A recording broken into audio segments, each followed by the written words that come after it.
বিসমিল্লাহির রহমানির রহিম। সুপ্রিয় সুধী দর্শক মণ্ডলী, আমি প্রত্যেক ঈদে এবং ঈদের পরে এইভাবে মানববন্ধন করি এবং সংবাদ সম্মেলন করি জাতীয় প্রেস ক্লাবের সামনে। 2006 সাল থেকে শুরু করে আজ পর্যন্ত আমি এই কাজগুলো করে যাচ্ছি।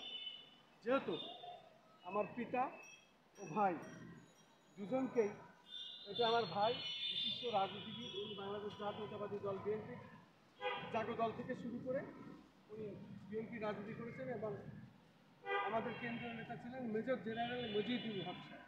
মেজর জেনারেল মজিদুল হক সাহেবের হাত ধরে উনি রাজনীতিতে আসেন এবং ওনারা হাতে আমাদের রাজনীতি হাতে করি। তারপরে আমার আব্বা ব্রিটিশ আমলে পুলিশের চাকরি করে এবং ব্রিটিশ বিরোধী আন্দোলনে ভূমিকা রেখেছিলেন। ব্রিটিশ বিরোধী আন্দোলনে ভূমিকা রাখার পরে পার্লামেন্ট বোর্ডে বাংলাদেশে পূর্ণাঞ্চলে উনি চাকরি করতেন এবং খুলনা এলাকায় চাকরি করতে করতেই দেশে মুক্তিযুদ্ধ শুরু হয় এবং মুক্তিযুদ্ধ যখন শুরু হয় তিনি তখন খুলনাতে আমাদের নিয়ে থাকতেন। যেহেতু আমরা ওনার সন্তান, সেই হিসাবে আমরা কোয়ার্টারে থাকতাম ওখানে এবং ওই জায়গায় পার্লামেন্ট বোর্ডের যারা ছিল এবং তার যারা আরও স্টাফ ছিল তাদেরকে উনি মুক্তিযুদ্ধ ট্রেনিং দিতেন এবং সেইভাবেই খুলনা অঞ্চলে উনি যুদ্ধ করেছিলেন।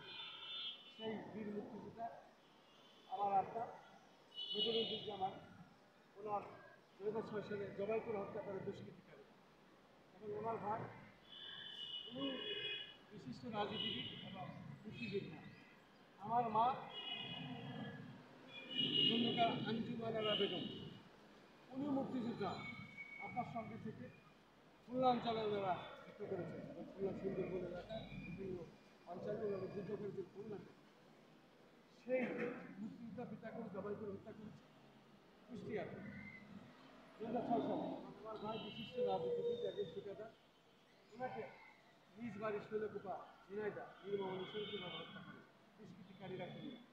আমি সেই বিচার এখন চাই, যেহেতু অন্তর্বর্তী সরকার শান্তিতে নবজয়ী এবং আমাদের সরকার যেহেতু এই আন্দোলন সংগ্রামের সাথে আমরা ছিলাম, আমি আমার পেশাগত দায়িত্ব পালন করার জন্য সবসময় কাজ করেছি এবং এই দেশের ছাত্র জনতার আন্দোলনের ফসল এই অন্তর্বর্তী সরকার।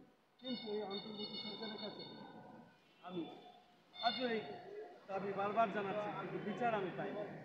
আমার কথা হলো তো, আমার পিতা এবং ভাই হত্যার সাথে যারা জড়িত তাদেরকে আমি দেশের পরিচিত আইনে এবং বিচার বিভাগের তদন্তের মাধ্যমে আমি ন্যায় বিচার চাই। আমার ভাই আমার ভাই বিশিষ্ট রাজনীতিবিদ, ঠিকাদার।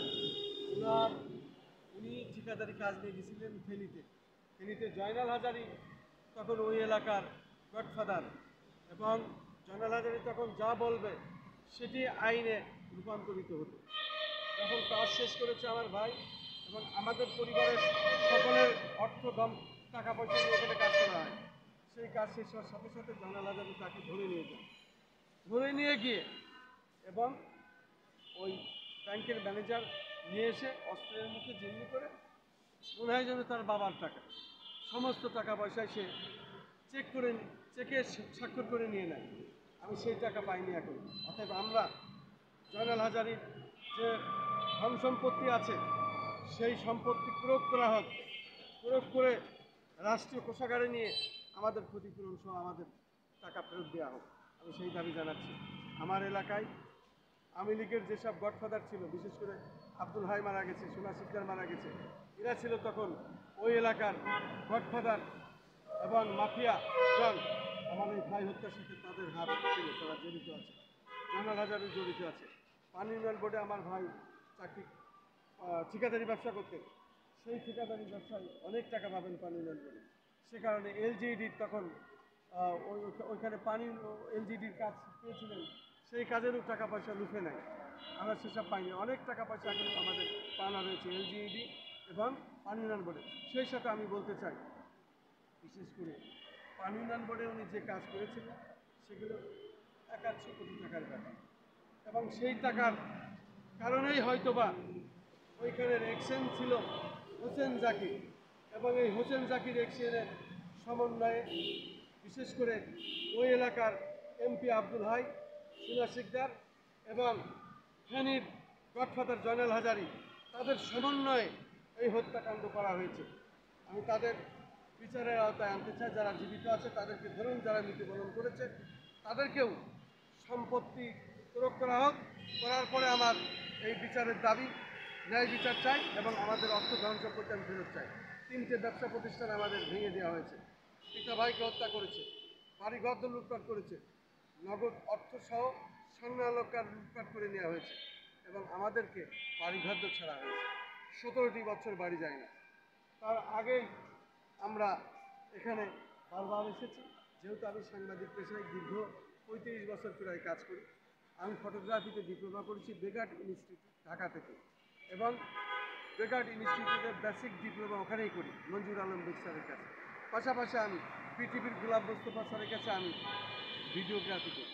তখন মোবাইল ছিল না, মোবাইলের যুগ ছিল না, ইন্টারনেট ছিল না, ছিল না ইউটিউব। তখন আমরা ফিল্মের ক্যামেরায় কাজ করেছি। সে কাজ ছিল অত্যন্ত কষ্ট, দুর্বিষ, সে ভাষায় বর্ণনা করা যায় না। সেই কাজ তখন থেকে আমরা এই জাতীয় প্রেস ক্লাবে আসি, বিভিন্ন দাবি দেওয়া নিয়ে কথা বলি। সাংবাদিক পেশায় সবসময় আছি, এখনও আছি এবং যে কদিন বেঁচে আছি থাকবো। কিন্তু আমি যখন এখানে মানববন্ধন করতাম, পিতা ভাই হত্যার ব্যাপারে দাবি জানাতাম, তখন জাতীয় প্রেস ক্লাব থেকে আমাকে এসে, একটি সিন্ডিকেট আছে, বাধা দেওয়া হতো এবং আমাকে ধরে নিয়ে দোতলায় নিয়ে গিয়ে তারা আমার গায়ে হাত দেয় এবং নির্যাতন করে। আমি সেই সব সিন্ডিকেটের বিচার চাই। যেহেতু আওয়ামী লীগ দুঃসময় এবং দূর শাসন যখন চলছিল, এই তারা এই মাফিয়ারা তার সাথে জড়িত, তার মানে খুনিদের সাথে তাদের হাত ছিল। তা নাহলে আমাকে বারবার বলতো, আপনি মানববন্ধন করেন না, সংবাদ সম্মেলন করে না, পিতা ভাই হত্যার বিচার দাবি করেন না। তার মানে আওয়ামী লীগ সময়টা যা ছিল সেটা আমি তখন যদিও অতটা বলতে পারিনি, তারপরেও আমি তখন যতটুকু পেরেছি আমার গোপনীয়তা করে জাতিসংঘ মানবাধিকার কমিশন বিভিন্ন জায়গায় আমি এটা প্রচার করেছি। তখন যেহেতু মানুষের জীবনের কোনো নিরাপত্তা ছিল না, কখন কে গুম হয়, খুন হয়, এই অবস্থায় আমরা চলতাম। সেই সময়ও আমি এগুলো প্রচার করেছি। তারপরে এই যে অন্তর্বর্তী সরকার আমাদেরই আন্দোলনের, তখন আমি দৈনিক খোলা কাগজে একটি সিনিয়র সাংবাদিক হিসাবে কাজ করতাম। পাশাপাশি আমি ক্যামেরা পার্সন হিসাবে কাজ করতাম, সিনিয়র হিসাবে। তখনও কিন্তু শাপলা চত্বরে এই যে হত্যাটা হয়, আমি তখন কাজ করেছিলাম, জীবনের রিস্ক নিয়ে কাজ করেছিলাম। তখনও আমাকে ধরে মেরে ক্যামেরা ট্যামেরা সব কেড়ে নেওয়া হয় এবং ওরা জানে যে আমি মারা গেছি, আমি অজ্ঞান হয়ে যাই। তারপরে আমার আস্তে আস্তে জ্ঞান ফিরে আমি ফিরে আসি। এরকম অনেক বিপদের হাত থেকে আমি বেঁচে এসেছি, মৃত্যুর হাত থেকে বেঁচে এসেছি। পরিশেষে আমি আরেকটি কথা বলতে চাই, জুলাই আন্দোলন সংগ্রাম আমি যেহেতু মুখ্য ভূমিকায় কাজ করেছিলাম, পেশাগত দায়িত্ব পালন করেছিলাম, রাজপথে সবসময় ছিলাম। এই জাতীয় প্রেস ক্লাবের আন্দোলনে এসেও আমি অজ্ঞান হয়ে গেছিলাম, রাবার বুলেট খেয়েছিলাম, কাঁদানি গ্যাস খেয়েছিলাম, টিয়ার সেল খেয়েছিলাম, তারপরও আমি বেঁচে আছি। কিন্তু সেই অন্তর্বর্তী সরকার আমাদের এই আন্দোলন সংগ্রামের ফসল এবং ছাত্র জনতার ফসল। আমরা ন্যায় বিচার চাই অন্তর্বর্তী সরকার প্রধানের কাছে। আপনি পার্সোনালভাবে, বিশেষভাবে আপনার ক্ষমতা বলে আপনি আমাদেরকে ডাকুন এবং ন্যায় বিচার কীভাবে পেতে পারি সেই বিষয়ে আপনার সংশ্লিষ্ট উপদেষ্টা মহোদয়কে বলুন এবং আইন কিভাবে চলবে, আইন কারা এটা করবে সেই প্রশাসনকে আপনি বলুন এবং আমাদেরকে ডাকুন, আমরা ন্যায় বিচার চাই। আমি খন্দকার মাসুদুজ্জামান, একজন ইউটিউবার হিসাবে, সাংবাদিক হিসাবে আমার প্রতিষ্ঠানের পক্ষ থেকে আমার পিতা ভাই হত্যার বিচার দাবি আমি আজও জানিয়ে যাচ্ছি। আসসালামু আলাইকুম।